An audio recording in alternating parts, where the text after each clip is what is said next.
All right, you guys, let's get it started this morning. This will be fun today. Welcome to the show. This is the Money Talk Show with Dane, where we talk about all sorts of interesting topics having to do with money. So if those are topics that are interesting to you, then you're in the right place. Here we primarily focus on real estate and crypto, and there are some wild things going on in the two markets here more recently. So once again, pumped to have you guys. We're doing our best to be the bridge between entrepreneurs, real estate investors, and crypto, because we feel like crypto is the biggest opportunity of our lives over the next couple of years. And if you know how to play things, you might be able to recycle some of those crypto gains into a potential real estate bottom and change your life forever. So welcome. With that, Corey, go ahead and take it away. Absolutely, man. Crypto Millionaires with Corey Geary here, and I'm just super stoked to be on this journey with you and all our friends. I really feel like, cryptocurrency can be used as a wealth creation tool because, alluding back to your point, we are in the right place at the right time during this bloody bear market. And I don't think there's any better opportunity anywhere else. And then down the road, like you said, using real estate as a wealth preservation tool. And I think this is going to be fun today with an open mic show. We can have some of the crypto guys on today to talk about a little bit of real estate stuff, and then have our real estate guys come on today and talk about some crypto stuff. So this can be a fun show. And so welcome all the Hexicans and happy Friday. Absolutely. This will be cool. So I think we're just gonna like open the floodgates, post it in the comments, and then we'll let people jump in. Yeah. Yeah, let's do it, man. Let's do it. All right. So if you want to come and jump in the show, here's the link. See a lot of you on here. Randy's here. Randy, come jump in. Come say hi, Randy. Let's do it. Ryan's here. Come jump in, Ryan. Alan's here. I want to talk about yield farming. Come and jump in, you guys. This will be fun today. So if you click on the link, it'll bring you into the waiting room, and then we can go ahead and bridge you in. Let me also send this to our group. Let me open up Telegram here really quick. Yeah, I think we're going to start doing this, guys, on Fridays. We'll make it an open mic day where we can get in. And I mean, the reason why we do this is community, right? And we want to make sure that we're building the community. And this is one way we can do that, is by interacting with everybody on the show. It can be a blast. I know RG3 does this with Friday night hangouts, and that's always a blast. And so I go on there once in a while, guys, if you want to check that out on Friday nights. And so this will be fun. All right, let me post this in here. Oh, we got some people coming up. Let's do it. We got them. Let's do it. We got Alan and Randy on. What's going on? Can you guys hear us all right? Yeah. Absolutely. Alan, Mr. Alan Walker, and Randy Holarski with the Pulsechain. Is that the flat brim, bro, or is that the It's the flat brim molded for old guys. You have to train them. Okay. Dude, I am not a flat brim either. I rarely wear hats, but when I do, man, I cannot do the flat brim. It just feels funny on my head, and it's just weird. I have to Have to. Yeah. Let's start with Alan. So Alan, you're one of our yield farm guys that's been doing it for a while. Yeah. And especially version 2 of why am I blanking? Version 2 Pulsechain. Yeah. So let me go ahead and share my screen. This has been wild to try. Now, once again, I get it's just testnet. Randy is our OG here. Randy's been in the game for a lot longer than we certainly have. Alan is as well. Alan's been in the game for a long time.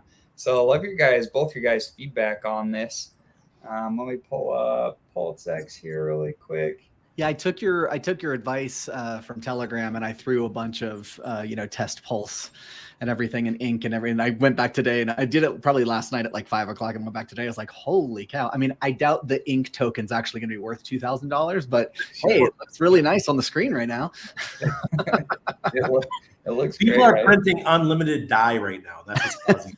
Yeah. When you can print unlimited money, I mean, let it be worth all. Yeah. Gosh dang it, where did I freaking... I've definitely been having that okay, so when this hits and I'm a multi-millionaire, what am I going to do? Spending all my free time just dreaming of islands I'm going to buy. Oh man, I'm freaking ready to get past the dreaming and get to the passive income. Holy cow! I tell you what, I'm probably gonna have a second property down in Panama next to Randy. Go Oh, open nice. up a bank account at Tower Bank, just in case the crap kind of hits the fan and with the U.S. and all the regulations and all that. I'm gonna Randy, I'll probably end up coming seeing you soon. We're going down to Puerto Rico in the end of May, and Puerto Rico to Panama shouldn't be too far of a 90 flight. minutes. Yeah, so I feel like we're going to head down there and say hi to you, and that way we can get a feel of Panama too. Cool. Incentive token is $2,000 per token. Bullshit. I mean, it's just so you feel really good about yield farming right now. Well, it's interesting. So I've been thinking through this. I have another crypto protocol that I got into about a year and a half ago. I'm not going to talk about it because I don't think it's a great place to go park money into anymore, but I've made a ton of money from it. And more recently, it's just gotten destroyed. The value's gotten destroyed. And it was interesting because I feel like in that protocol, they kind of set everybody up where they released a couple of new mining tokens, and they made them look like they were producing a ton of revenue. But that's before the tokens had hit the market, the open market, so that people could trade it freely. Mm-hmm. And they've designed these, and I think Alan probably knows what I'm talking about. Yep, absolutely. They've designed these where there's no reason necessarily to hold them. It's cool because they produce passive income, but there's not a reason for people to go buy them off the market. And so, you what? It's a dump token. That's what it feels like right now. And sure enough, that's what the market seems to think. So they released these two new protocols to the market, and they immediately dumped like 90% because everybody's selling off.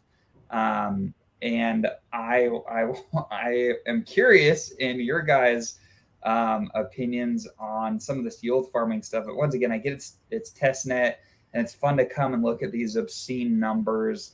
But do you think that any of this is realistic? The APRs, I mean, certainly the pricing is wild, but what type of APRs do you guys think we could see on some of these pairs on mainnet? I'm going to bring up Sprockburger too. He's also in the green room. Oh, yeah, bring him on. Alan, start with you. Yeah, so one of the most interesting things I thought when I was playing around with this was typically when you've got a DEX, you have a DEX token, which would be PulseX. So it was interesting that they have this third incentive token, and I could be misunderstanding something, but it was interesting that there's this third token, this incentive token that's separate from the DEX token, which would typically be PulseX. So it'll be interesting to see. I mean, from what I understand, it's just the ink token is just going to be used for, I guess, like raids to get other tokens. Like that's about the extent of it. But I think in terms of like the APR, I mean, those are always fluctuating. And I feel like at the beginning, it might for a split second look like you're going to get these crazy returns. But I think so many of us that have sacrificed for it are going to be putting money into the liquidity pools that APR is driven by volume and liquidity, right? So I think that like those will come back down. Now, how like low, I couldn't tell you, I think it's all an unknown, at least for me, because none of us know what kind of volume is. I expect we're going to see like, a huge flurry, like a pump, right when it comes out, there'll be a dump, and then, hopefully some stabilization after that. But I couldn't tell you. I really don't know. I'd love to hear what Randy thinks. Yeah, Randy, what are your thoughts? Well, this is just this is an incentive to adopt PulseX, and it's just a little carrot. We're just dangling a carrot. Say, come over here, and all the degens are going to come over to PulseX, and they're going to play in the farms, and they're going to tell all their buddies about it, and we're going to get thousands of new users coming into Pulsechain, and hopefully they drive up the price of Pulsechain, they drive up the price of PulseX, and then they find PHEX. And that's what my dream is, because I want them to buy HEX. And that's the whole idea here. There's no other reason to have an incentive token but to incentivize people to come over to PulseX. I agree. But do you think with the high APY of bonding the incentive token to the other assets being PulseX, or even PHEX, that high APY would incentivize people to provide more and more liquidity instead of just dumping the token? Even us. Yeah. It's gonna keep us in the system. Yep. 100%. Yeah. Right. Because I'm not going to be incentivized to dump this if I'm getting a 1,200% APR. Are you kidding me? Like that's insane. It would offset so much impermanent loss. Whatever. I mean, it's bananas. I mean, I'm devoting part of my bag to this if that's realistic. Look, I'm going to bring up Icosa, for example. Yes. Right now, Icosa is paying me a freaking nurse's salary in yield. Right. Okay? Wow. This is what happens when you have things that pay high yield. Mm-hmm. Talk about so I think that's a great point, and I think that Kate, in fact, if you guys follow KDP on Twitter, she tweeted last night, and it was interesting. I'll summarize her tweet. The thing that stood out to me was she mentioned that with the incentive token, there will be a what's it called? There will be an admin key where Richard and his team can go and choose what pools to incentivize the most, and they can change that. Now, according to her, they can't change things much outside of actually how the pool or what pools are incentivized and how they're incentivized. So that's important. But man, I mean, Richard and his team could bring a lot of like quote unquote utility to the incentive token by giving the highest APR to the pools that were paired with ink. So that'll be really interesting. Great way to bring people over from the Binance Smart Chain ecosystem, because all these guys are very familiar with that type of structure. And so they're going to see this and go, holy crap, these guys are making a killing over there. And so it's good advertising. That's what it is. Good marketing. Well, that's one of the reasons that Alan is a great term, right? Because yield farming elsewhere, and Alan likes the opportunity of the potential yield farms here, right, Alan? Absolutely. I mean, I think to me, it's also like what additional like tertiary assets can I get from the pools, right? So I've got my Pulsex on my Pulse. It's giving me ink. I'm putting ink into these pools. I'm getting these other assets for that, and who knows what those are going to be or what they could be valued at eventually. I mean, that's happened to me over and over again on different dexes where it's like it's not even the DEX token that's so valuable, but it's what it's given me in other assets that have then taken off, right? Like, and that potential is what I'm really excited about. I mean, right now we don't know. There's nothing in the pools tab, right? So we have no idea what those would be. But I've seen with other dexes, as new coins come out, a lot of times they are giving portion of those to the dex because they're going to be listed on the dex, and so they want people to use it. And so that's how you start getting all of these additional free tokens, because you've just built up this ink pool that is just like giving you more money in all these other tokens, and they won't all be worth something, but they don't all have to be, right? You only need a few of them to really take off. Right. Would you would either of you guys hold on to those so that we're going to have the single-sided staking on the Pulsex pools where we will get those third-party tokens? Are those worth holding on in your guys' opinion, or are those just things to dump and compound and keep it moving? Start with you, Randy. What are your thoughts? I was like, I'll let Randy start. I did very well in crypto because I went wide in the beginning, 2016, 2017. Back then I'd had about maybe 100 different cryptos. And out of that 100, it was Pareto's law, where 20% did well and 80% fell off. But those 20% did so well that it was orders of magnitude better than the other 80%. So still did wonderful with just that 20%, right? So you don't know which one's going to do really well. Mm-hmm. So why not just, if you're going to get incentivized, you're going to be in these pools, it's just another form of an airdrop. So take out a little bit, put it into some crypto you care about, really that you already know is going to do well, like Hex or Pulsex, Pulsechain, and then leave as DCC says, leave your moon bag and just forget about it. It'll probably go to zero. 80% chance they're going to go to zero, but one or two of them might do an Aave. It might do a Hex and do 10,000X. Come on. You just never know. I know for me on the third-party token, for the most part, I'll be compounding it. I will be selling it and rolling it back into more Pulsex, growing that bag, compounding, maybe putting some into Pulse, obviously. Maybe it's like 80-20. Maybe I save 10 or 5%, like Randy, you're talking about, a moon bag of all those, just to see if one does pop off. And that's my degen play, right? That's just a little degen in me to scratch that itch. We all have that. And it's like we need to scratch that itch responsibly instead of wrecking ourselves. And that's one way of doing it right there, just holding 5% of that third party and seeing which ones will pop off. And you do a little bit of due diligence, right? And find the which ones that you do like. Maybe you don't hold all of them. Maybe you hold like 1 out of 10 because you like that one, because you've done some research in the project, and you hold it because of that. And so, yeah, it's going to be fun, man. Is that like a 5 to 10% hold for you guys? Is that kind of, and Joe and Sprack, feel free to jump in the conversation. Is Joe Dillon? Is that who we got up here? Yeah, we got Joe on, man. What's up, guys? bro? What's up, Sprack? How you doing? Hey, what's up, guys? What's up? How you doing, brother? Doing great. Just driving around. That's why I don't got my camera on. But hey, man, I appreciate what you guys are doing. You guys are putting a lot of good alpha out there. A lot of good conversations on here. Yeah, as far as the incentive tokens, I'm not doing anything in terms of selling anything. I'm holding everything. I'm just going to hold the line. I love it. Till the end of the line. And once I start taking profits towards the end of the cycle, then I can rotate that back into the safer products. But just think about the lower liquidity tokens. Those are the ones that are going to give you those big X's. And, you know, like Randy said, he's absolutely right. You know, a lot of them go to zero. We don't know. But the whole point of it is that you get that high liquidity, you get that massive bull market FOMO incentive.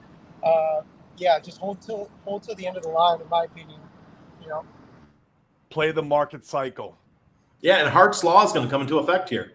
Everything's going to be tied to Pulsechain and Pulsex. And if they do 1,000x, maybe, what are the rest of these tokens going to do? I do like the idea of de-risking some of the gains from those tertiary tokens, right? Like similar to what Corey's saying. I almost called you Gary. It's all right. Gary's cool too. But I mean, to me, bro. It's like, yeah. I'm like Randy, man. I don't have a stage name in my crypto world. I'm fully not. A lot of us are. But I've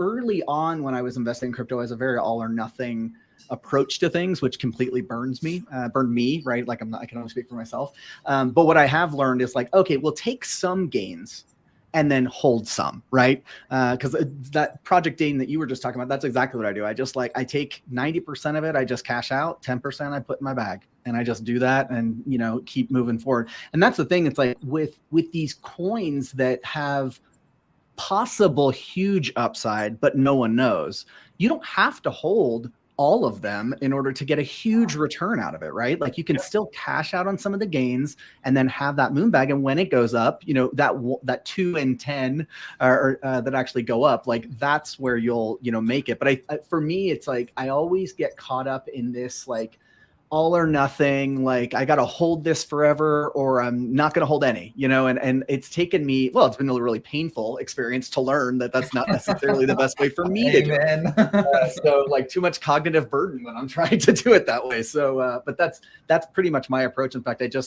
was just putting together a spreadsheet that kind of like helped me understand like, okay, well, like at which points would you sell a certain percentage and how much would that be, just so that I have some rules in place ahead of time, because I love that. Euphoria is going to kick in and everyone's going to go crazy. And I just don't want to find myself in a place where I'm like, I'm just going to hold on and not take any gains. Right. Because like, that is how I, you know, constantly. You got to treat it like a business. I treat this crypto journey just like a business. Even my DCA strategy you have to launch.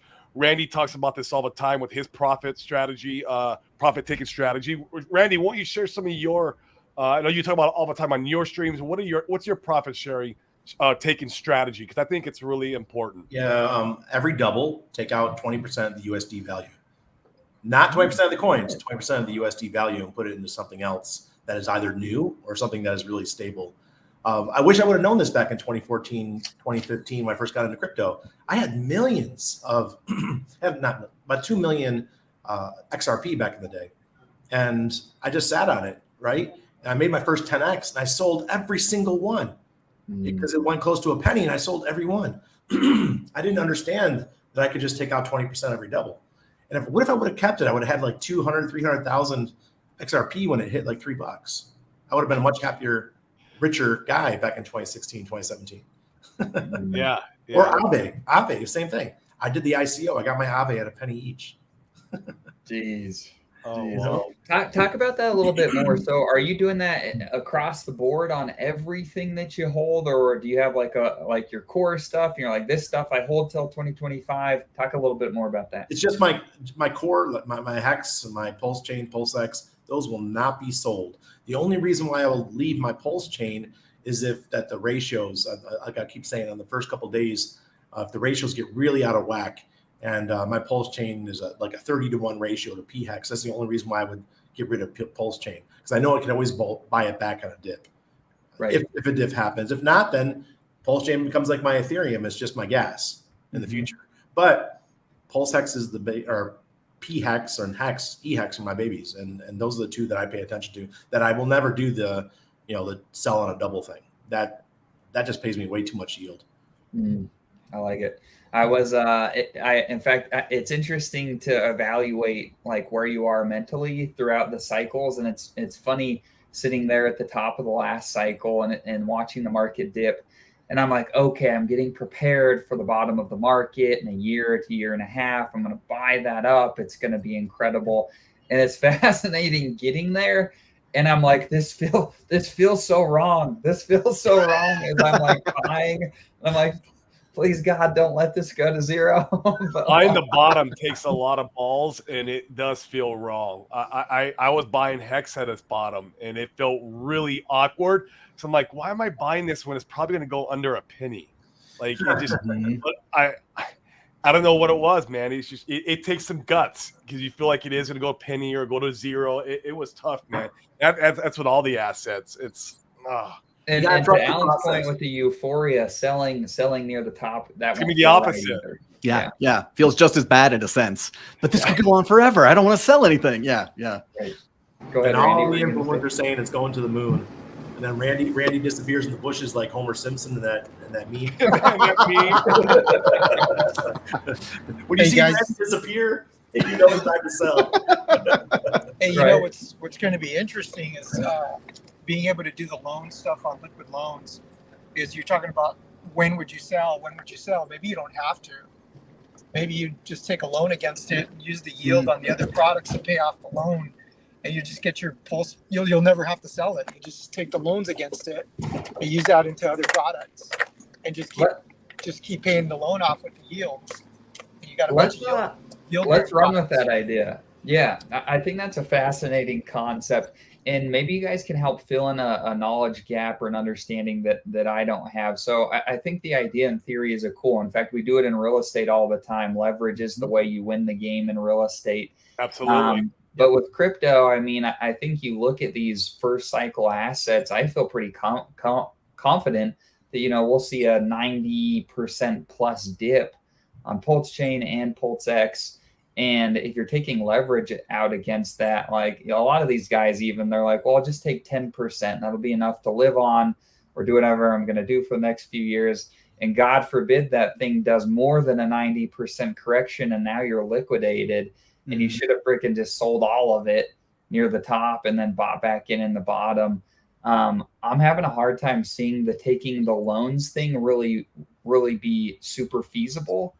Because of that, but point out what I'm not seeing here. What are your guys' thoughts? Take the loans early in the cycle. That's it. Don't and use it more as a stop loss. No, you don't even have to worry about a stop loss if you're early in the cycle. I don't follow TA. I follow cycles, and the Aurochs indicator is just my confirmation, right? So.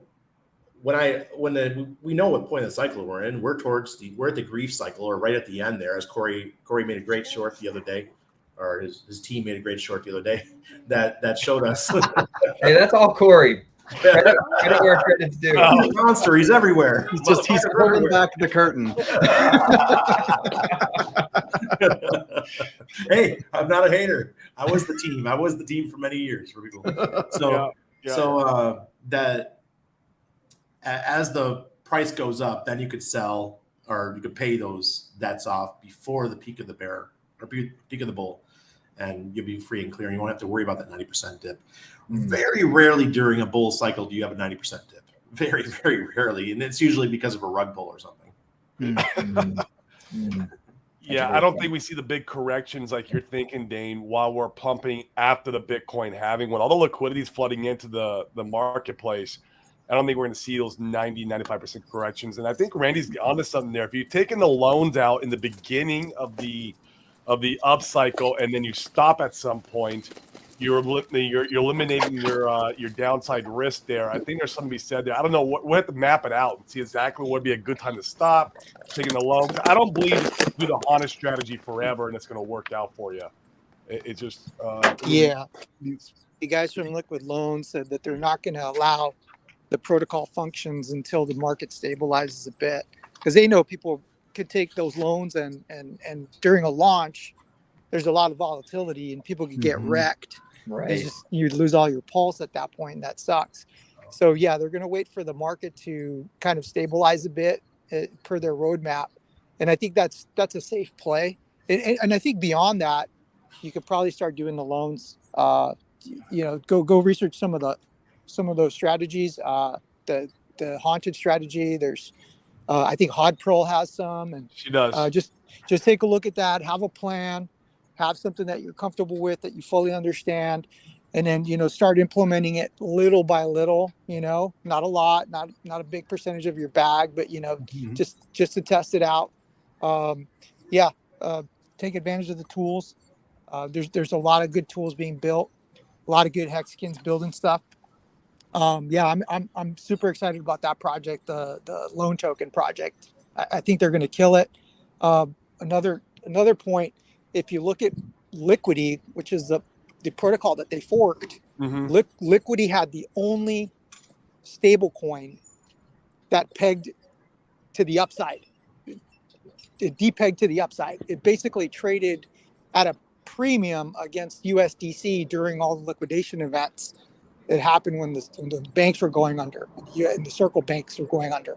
So that is an over-collateralized stable coin that's going to be built on the Liquid Loan program with LUSD. So you're going to have a real USD stable coin that's going to have stability. It's going to be over collateralized. It's going to be a safe place to de-risk from some of the other Pulsechain assets. So they're building some amazing stuff over there. I really like those guys.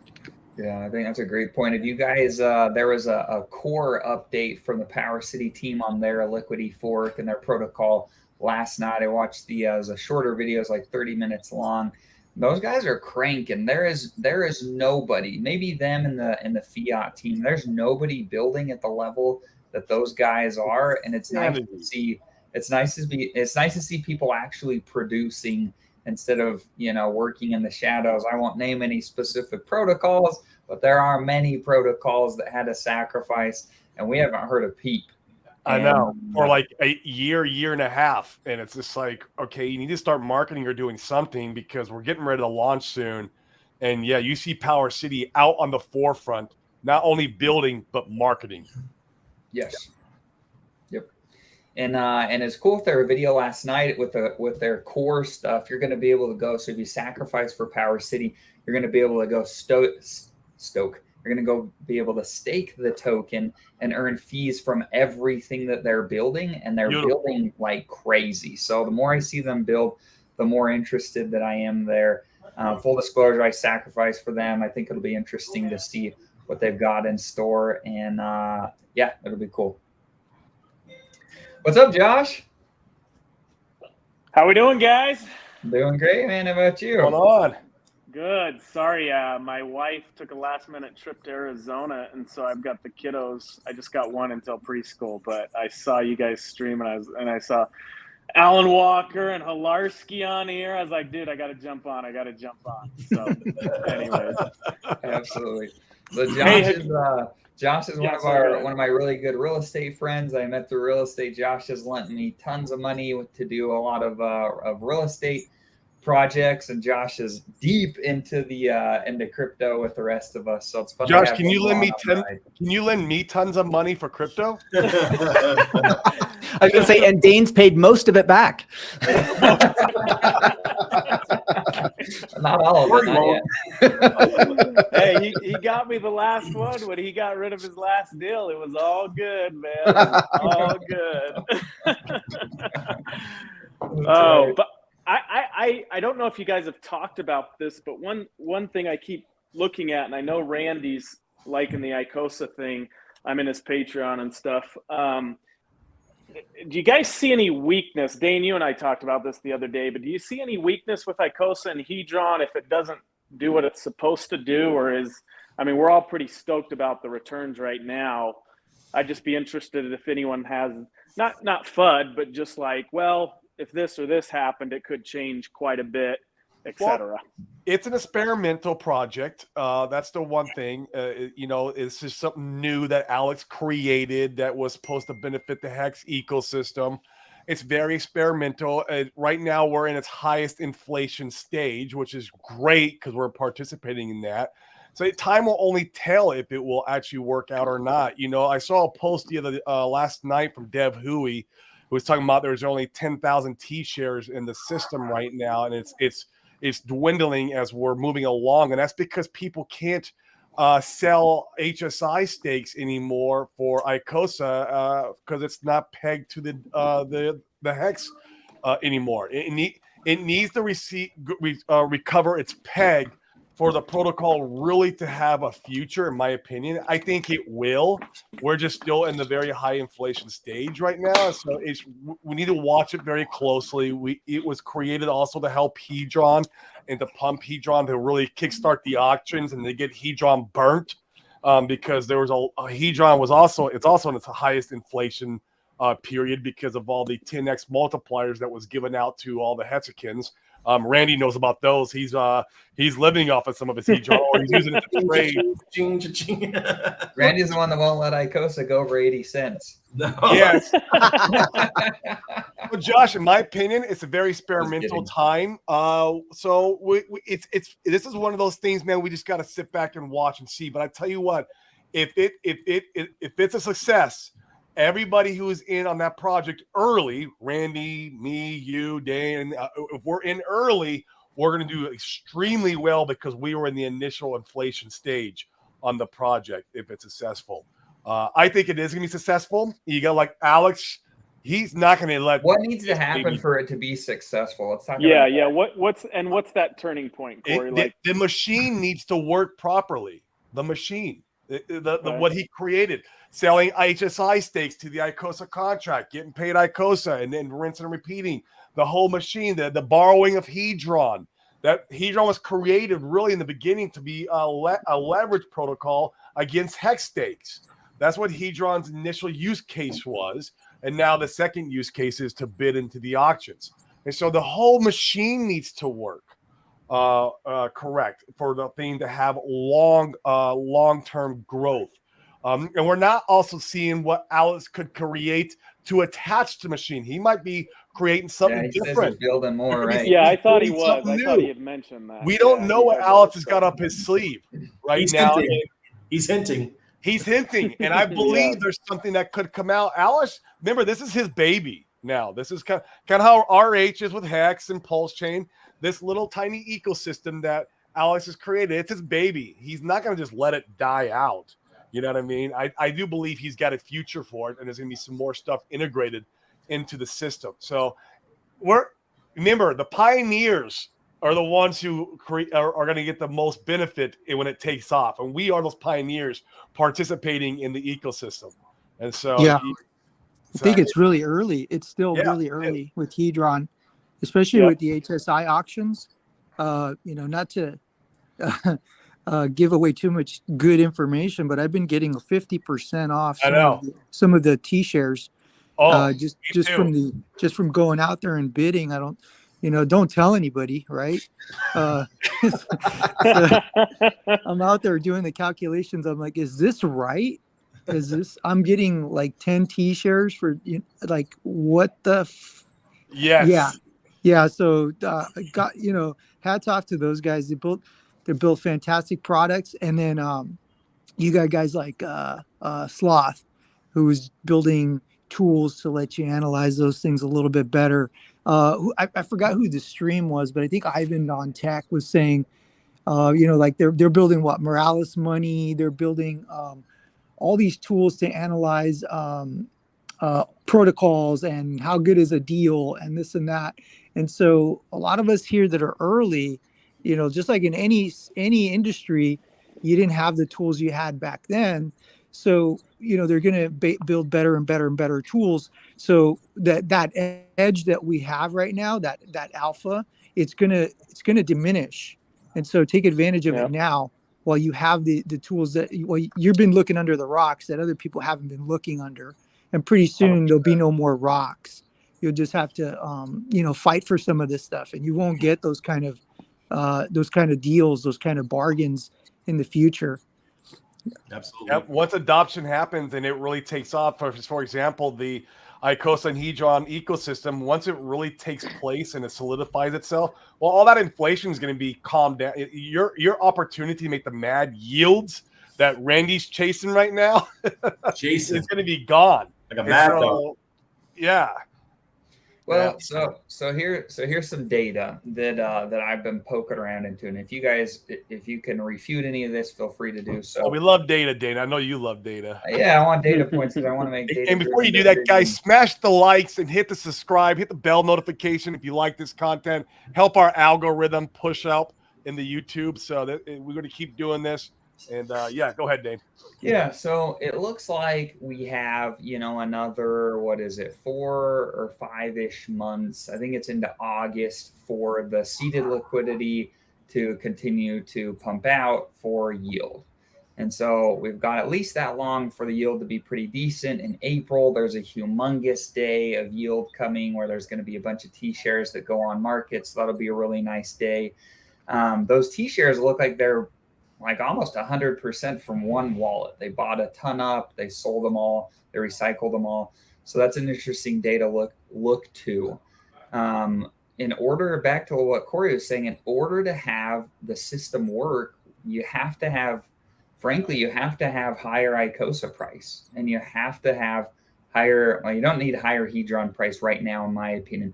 You have to have the higher Icosa price because it's 20% off the ceiling right now, what that means. And once again, 80% off. 80% or 80. I apologize. It's 20% of the ceiling, so 80% down. Thank you. Yeah.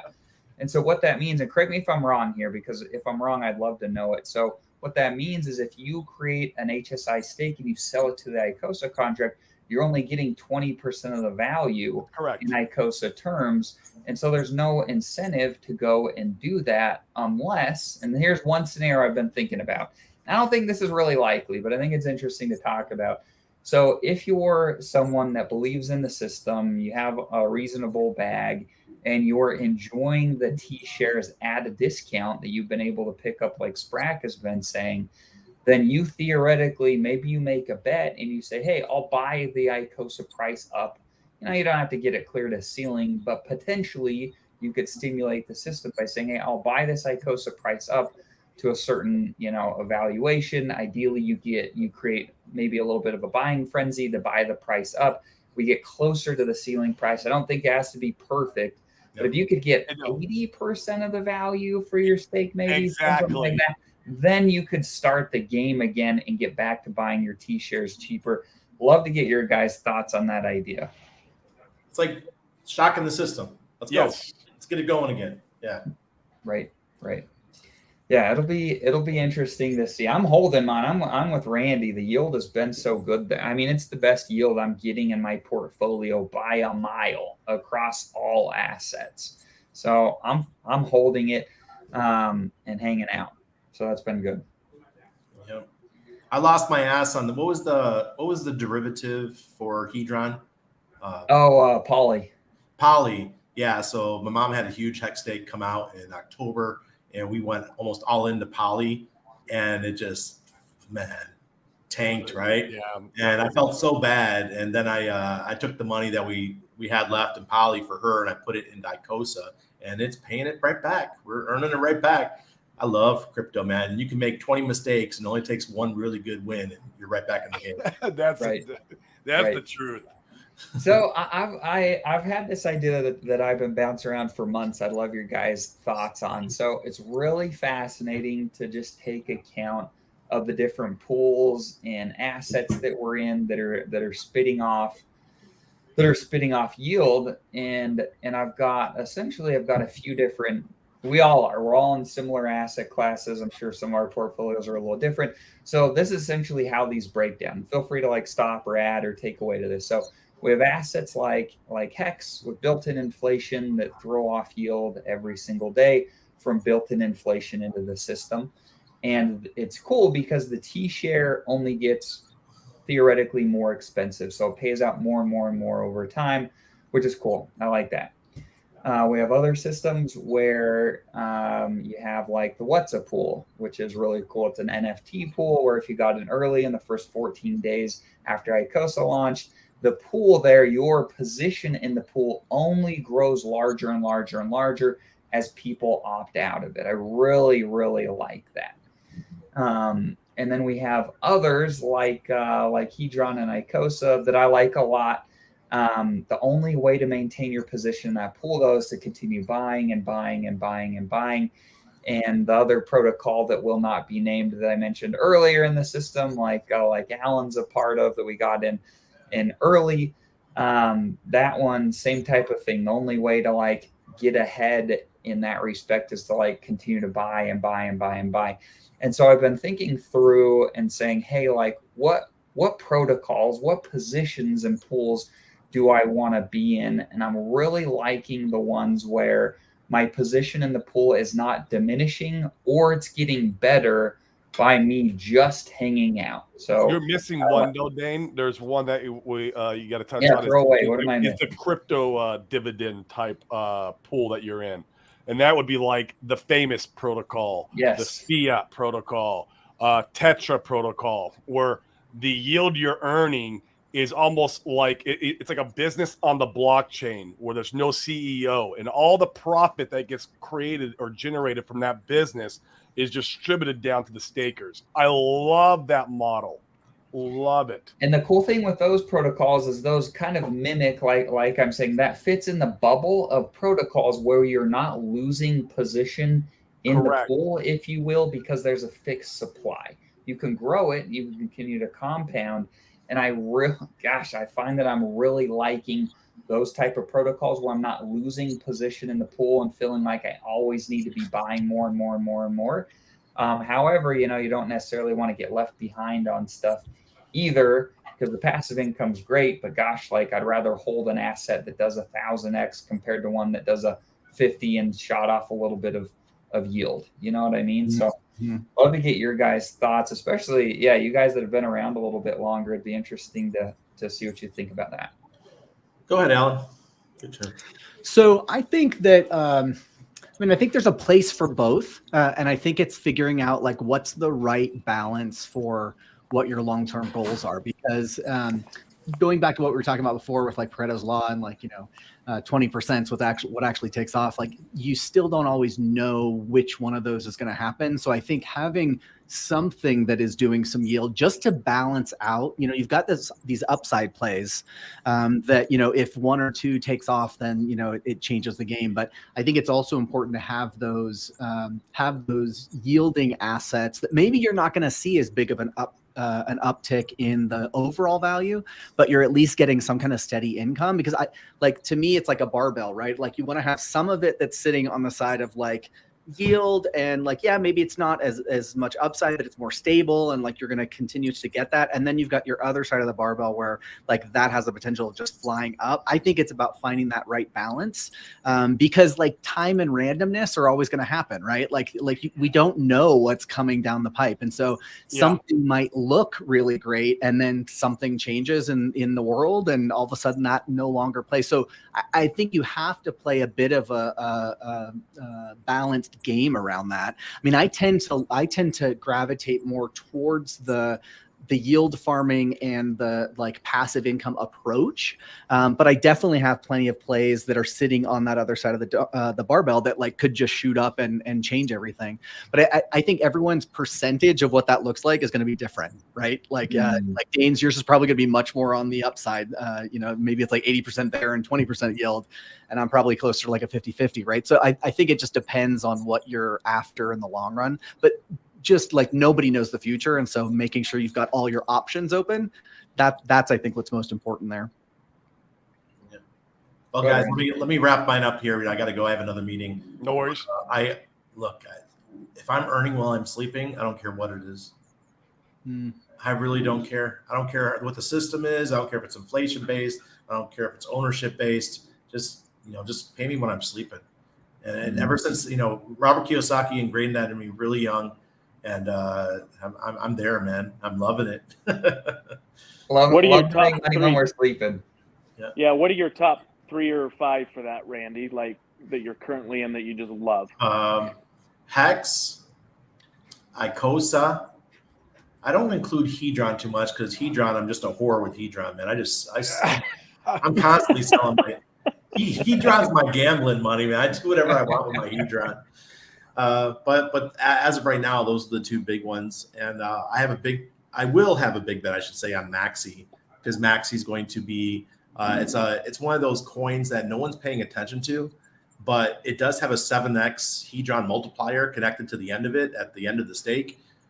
So if you're buying Hex, maybe the better option if you're willing to hold for 14 years is to get into Maxi, because it will separate from Hex. It will probably be, by the time it's done, it'll probably be a 4x over the price of Hex. I agree. If you can get Maxi even close to the Hex price right now, and if you're looking for 5555 stakes, why not buy Maxi if you can get it almost the same price? You're getting a better T-share rate because you're buying that T-share rate from the past. Yes. Well, it was like a year ago. I can't remember exactly what it was. And you're right, Rand. You got the Hedron bonus attached to it. Plus, you're going to get the gas savings when you unstake. I mean, if you want a 555 stake, that's a good option. It's hard to argue against it. And I want to say hi to Paul Sachs. What's up, brother? What up, man? How are you? Thanks for all the support. I appreciate you, brother. Yeah. No, go, guys. wrapping up the day here at work. Here, Randy. All right. See you, Randy. Hey, take care, Randy. See you. Yeah, I got to take off too, guys. See ya. Thanks, Okay, Alan. Alan. Appreciate you guys. Yep, bye. Hey, see you, Alan. What's up, What- Paul? Randy We haven't, Sachs I for don't, famous, do you know right? much about Paul? Corey, I don't know much about you, man. I It's see good him to in the have you chat on. all the time. Nice Yeah, to meet no, I'm in the chats. I'm not on a whole lot of streams or nothing. I don't have really a channel or nothing, but just wrapping up here at work and seeing you guys were doing an invite show. So Yeah, man. Yep. Glad you made it. What are you guys, in fact, Sprack and Paul, what are you guys most excited about for the next call it 2023? What are you guys looking at in the crypto market that you're most excited about? Pulsechain going mainnet. Just so basic. I know it's a basic. I'm with you. How about you, Sprack? Yeah. Same. Yeah, I gotta say the same thing. It's that long anticipated Pulsechain launch. Agreed. What are the time frames that you guys are looking at? I mean, Corey and I have both been thinking that we could see launch in the next couple of months. But man, it feels like the community's been feeling that way for 2 years. Do you guys have any targets that you think are within the realm of possibility or fairly likely that we see launch at some point? Or are you thinking we're not going to see it till next year? What are your guys' thoughts? Only thing I can do is listen to the people that are in software development for a profession that have done it for years upon years before this ever started. They, their targets are always much more conservative than everybody's bull, perma bull for the most part, which is fine. But you got to weigh it both sides. So if they're all saying, guys, we're not looking until June to July, feel that you listen to RH Max One, Bedrock Crypto. He's another one that, it just, nothing moves fast, and it's good that it doesn't because it breaks things. So Brizology said something about 3 or 4 months ago that made a whole lot of sense. I went back, did the research on it, and he's right. Hex launched 6 months, almost to the day, but 6 months before the halving in Bitcoin last time. I think we're getting 6 months before the halving this time. So I've been saying September for a while. Pulsex, I think you're right. I think you hit the nail on the head. Richard is very good on his timing. I mean, because he nailed the Hex timing, I think. Yeah. He nailed it. Yeah. You go look at the downtrends of the Hex chart. You go to what is it? Let me find the website, because you can go back and see. You can see V1. Check it out. Charts.cointrader.pro, and you can go back and see all the way back to V1 when Hex launched. you go map it out, and because of when Richard launched it, the downtimes of the first, 700 days of Hex were just minimal. You might get 3-week period here, 5-week period there, but then it'd rocket back up another 300%. So yeah, I hope we get that same effect in Pulsechain, because it really makes the bull market overall much better, rather than just that parabolic blow off top and then we're in the bear for freaking ever again. Yeah, it gives time for marketing. It gives time for liquidity to get into the ecosystem. It gives time for building. I mean, it's going to be explosive. Yeah. I think it was Sami, my friend Sami. If you guys follow him, I love that guy. He puts a lot of great content out there, and he was like, you don't want Pulsechain to launch until Ethereum is consistently holding over 2,000, is what he was saying. Yeah, I agree. Yeah, it's interesting. What's up, Crispy Man? Glad you joined us this morning. What are your thoughts as far as timing for Pulsechain? Speculate with us. What's up, guys? What's Good up? to have you on, man. Yeah, I was just wrapping up a stream a little bit ago, and so Nice. I was set up, and I was like, I don't get to join, but then I said, I'm already set up. Just click the button. Here I am. Come say hi. Yeah, see what's going on. Well, you guys come into the chat, so I appreciate it. So Yeah. I'm still hopeful it'll be soon, but September through December is reasonable. Yeah. Give us your thoughts on Icosahedron. We're talking about them a little bit later in the stream, talking about how we need to see essentially on Icosa. In my opinion, if you have a different one, I'd love to look into my blind spots I may have. But we need to see price up in Icosa to be able to get closer to ceiling price, so that it makes it more interesting to buy hex stakes and sell them back to the contract to get reasonable value, and then see more recycling. What are your thoughts on that? How does Icosahedron really blow the top off and have a lot of success over the bull run? Well, I'm not sure this is the most popular opinion. But that's fine. We want to hear the most. Yeah, we prefer to hear it. We don't like straight narratives. All right, so the contracts are there. They work, right? Yes, they work as planned, as expected. They do what they're supposed to do. It comes down to community, right? It comes down to the people involved, I think. Will people continue to step up and provide liquidity, even if that means impermanent loss for themselves, which is really kind of the situation, right? Will the community, meaning us with the smaller amounts, right, be willing to continue to accumulate, right? Those are the things that go through my mind as far as being able to sustain a higher price, right? Because at the end of the day, you're getting a ton of yield. If you're getting a ton of yield and you dump it, the price goes down, and you suck the liquidity out of the system. And so when that happens, do the people reload, right? And that's the thing, right? I mean, you as an individual, you're willing to go out there and make the market and take a loss, right? And then wait until things rebound.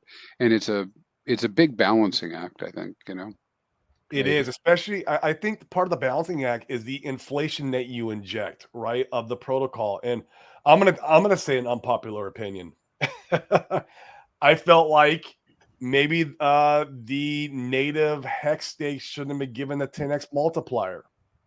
That's a very unpopular opinion. I know a lot of the guys are perma dumping. You look at Steph from Staker app. He has a massive position in the hex ecosystem. And all his stakes have 10x multipliers, and he's perma-dumping Hedron. I just don't know how long the ecosystem can sustain with that much inflation. And I could be wrong. I hope it all balances out. But to your point, Christian, man, there is a balancing act there when you build a new protocol that has to happen, and inflation is part of it. Yeah, I mean, a lot of thought went into the 10x. It's really 11x, right? It is, right.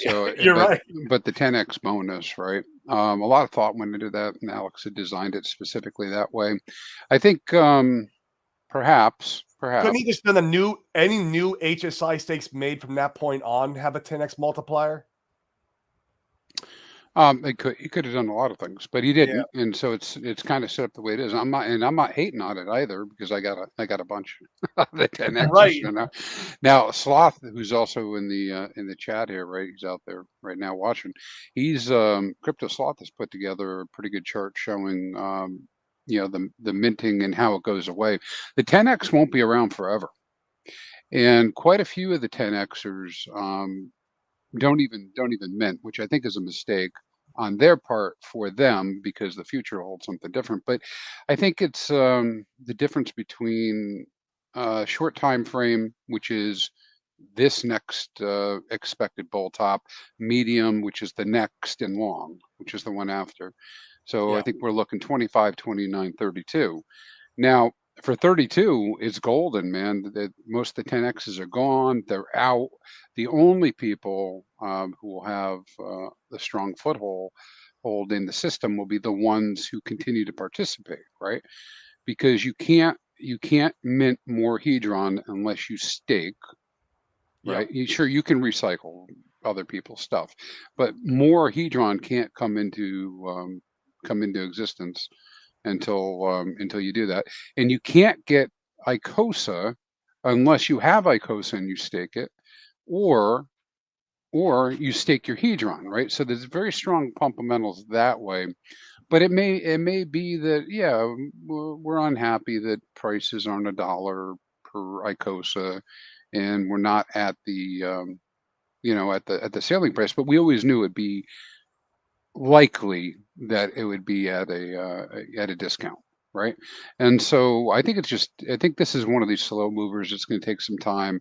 Yes, you'll get tons of price appreciation during the bull, but it may not be what you want it to be this round. It may be that to get to the true point will be looking on that chart. You get out to 28, 29, when most of the hex stakes end. Boom.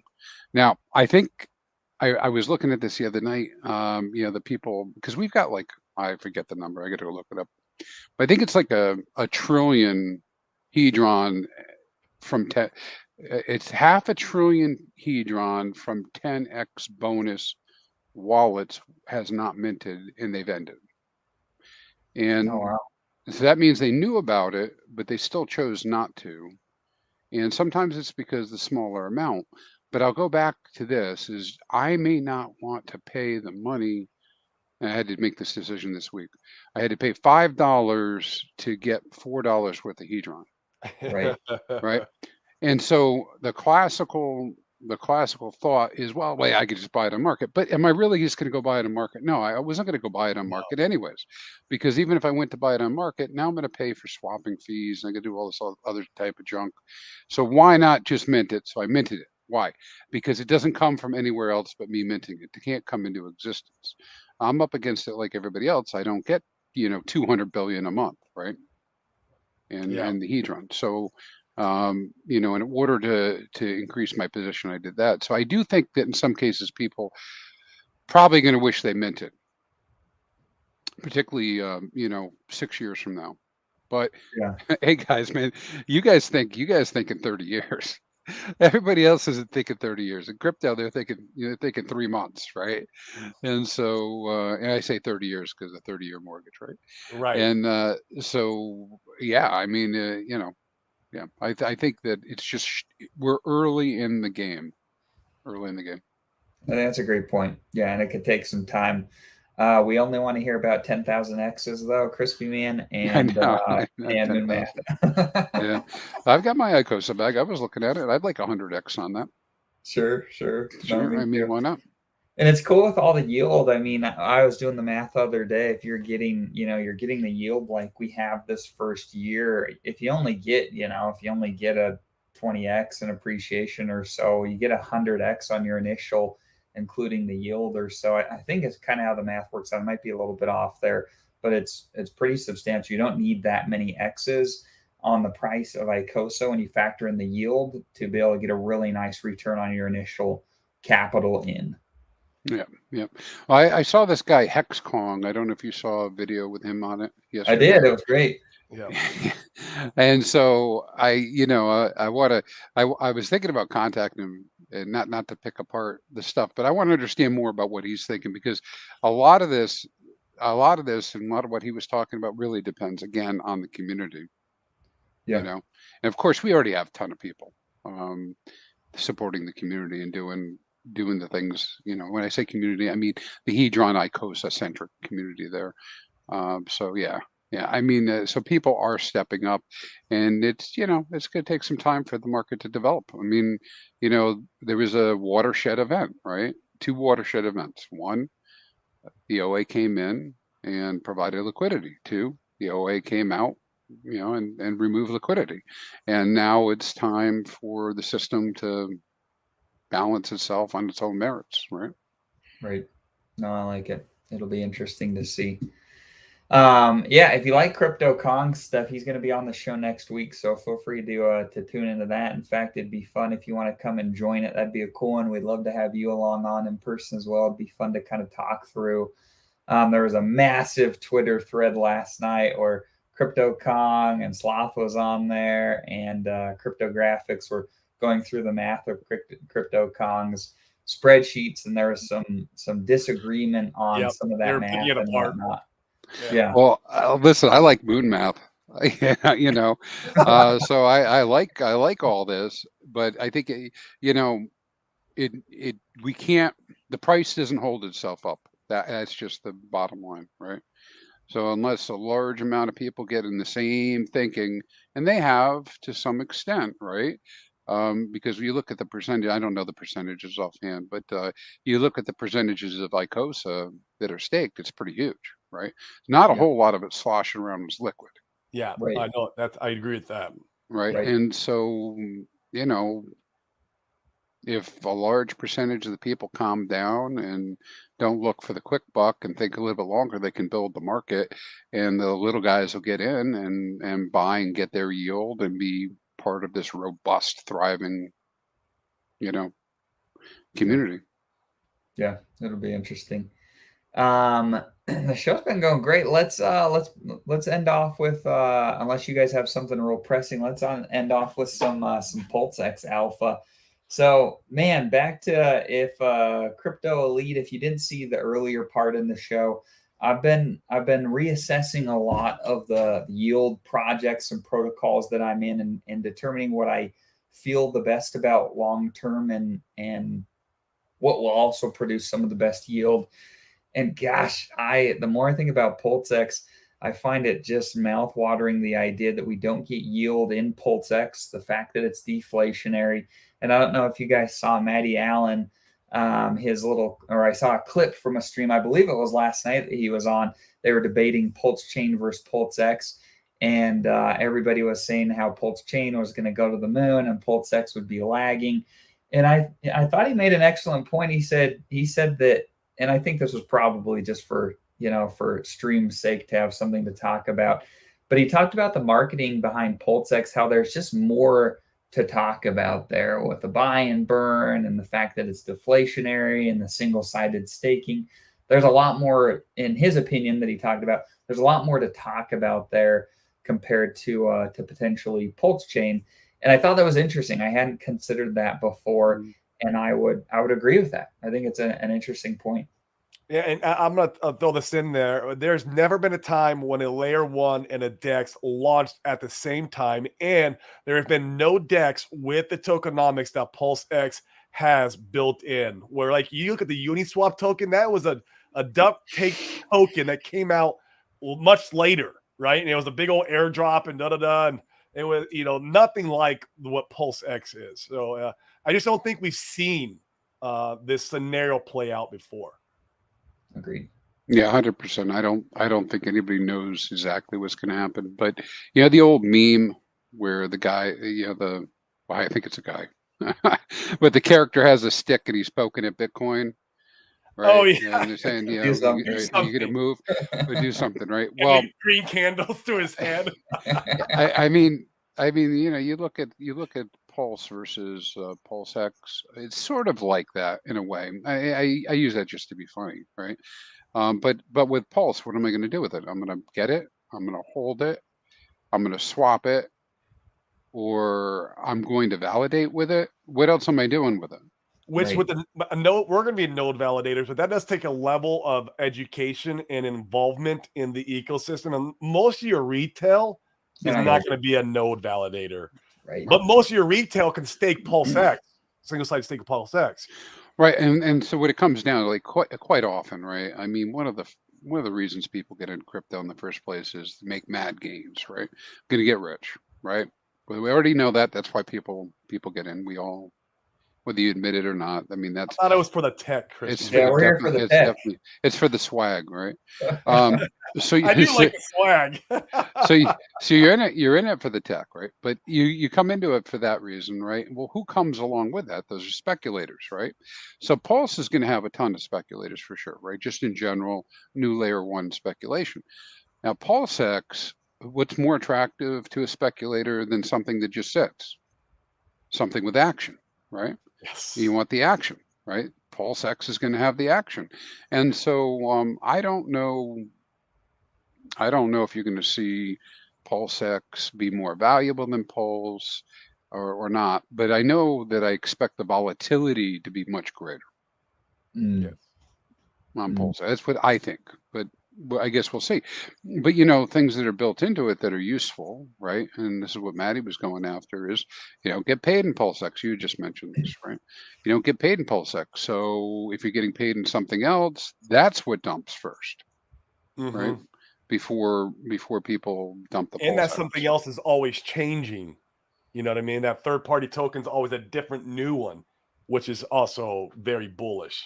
Yeah, and also the other thing with this too is Pulse and PulseX are not immune to exactly the same comment that I made, nor is Hex about community, right? It's really going to be based on the community participation. The difference is on a larger scale, it appears to me, if I was just looking percentage wise, that we have a huge core, of course, in Hex.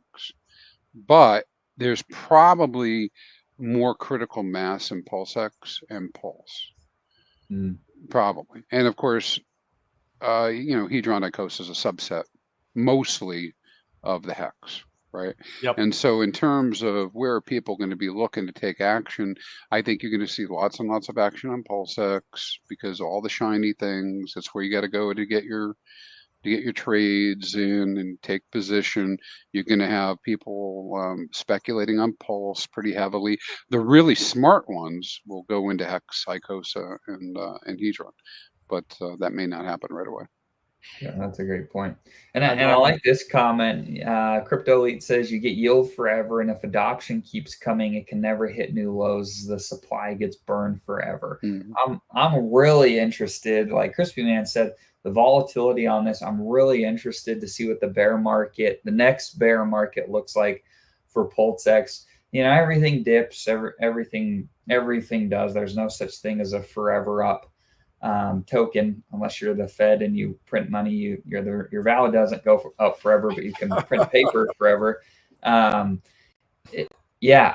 curious to see if there's enough there to really stunt the bear market, stunt the dips in PulseX, and to see how high the adoption truly gets. If you get, it's pretty nuts. If the crypto market grows to from a trillion, and your friend, credit to your friend Sami, he's talking about crypto as a whole going from $1 trillion to 10 trillion.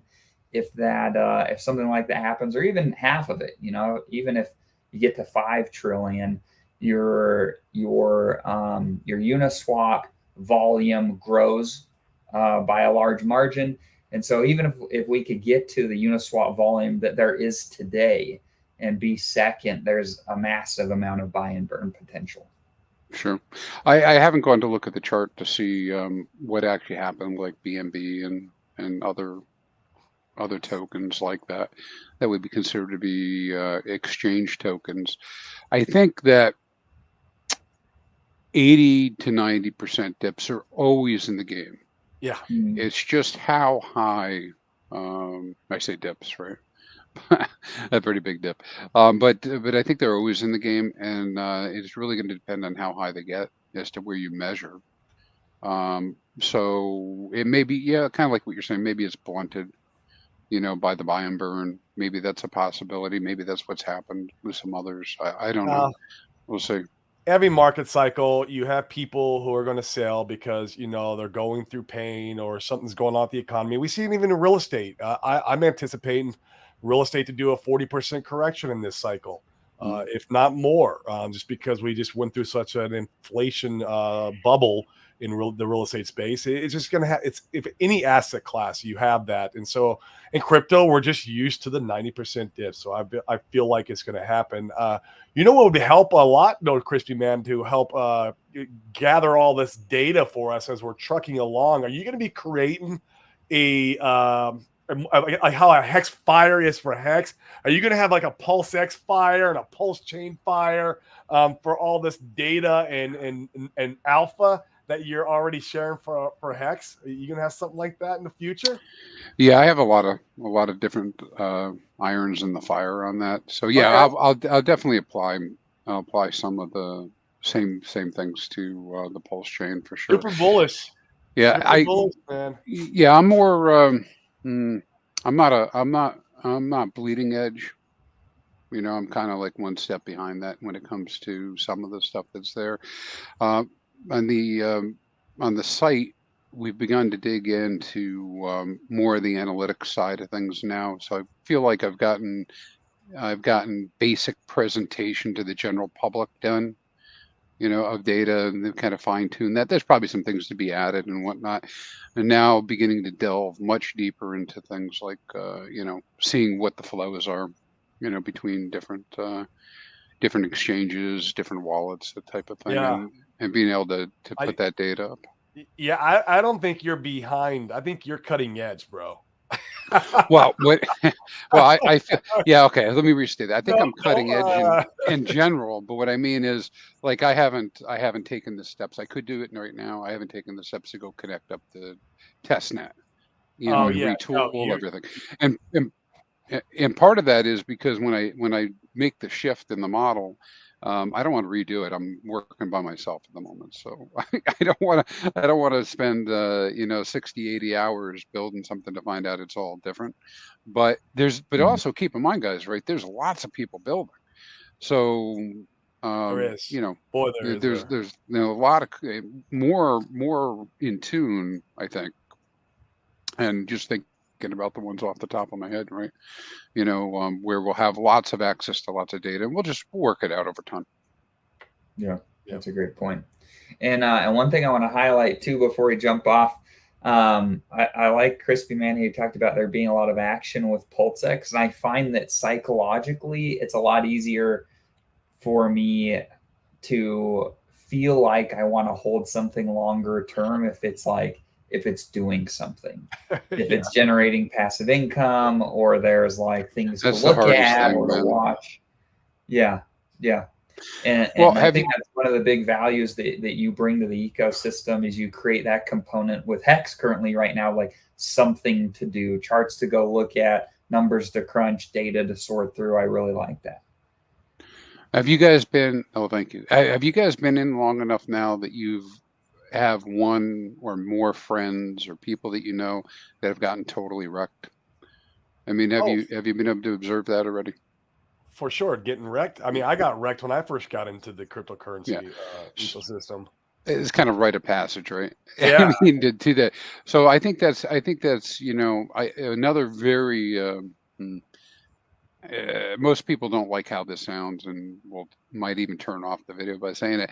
But the way that value gets retained is people sell tops. I mean, sell bottoms and buy tops, right? Yes. And I got more than one guy that I know. You see them in the chats, and they're like, "Hey, I'm going to go chase this new thing." Make up some freaking stupid name, and they do it, and it might be the winner of a lifetime. Don't know, but they switch horses until there's nothing left. Oh, that's the worst thing you can do. And they're leaving the value behind. So I kind of promote more of a, even though it's not the mad gains approach, slow approach, Sure. Or slower. Sure. No, we appreciate that. I think that's very insightful. We're with you. It is. Yeah. Well, cool, guys. I think that's probably a good place to wrap up today. Are there any parting words you want to give, Corey, or anybody else that's here on the show? No, man. Just actually, we should have Sprock Berger back on here in the future. He's a good TA guy. He really does good with. Oh, that'd be cool. Yeah. Yeah, so we can have him on, and we could do a host show with him. Just doing some analysis on the whole ecosystem will be a great time. So, cool. Sprock, would you be up for that? We can do that. Oh, cool. There you are. Yeah. Oh, cool, yeah. man. Yeah. That sounds great. Yeah. Just one parting thought. Looking forward to tomorrow. There's Access Alive and we'll be there. Looking forward to that. Liquidity providing class. If you guys got into that, good for you. That's going to be awesome. We could do like a recap afterwards and talk about what we learned and how awesome these guys are. Share notes. Oh yeah, reinforce the knowledge. Yeah, it's gonna be full of alpha. I can't wait.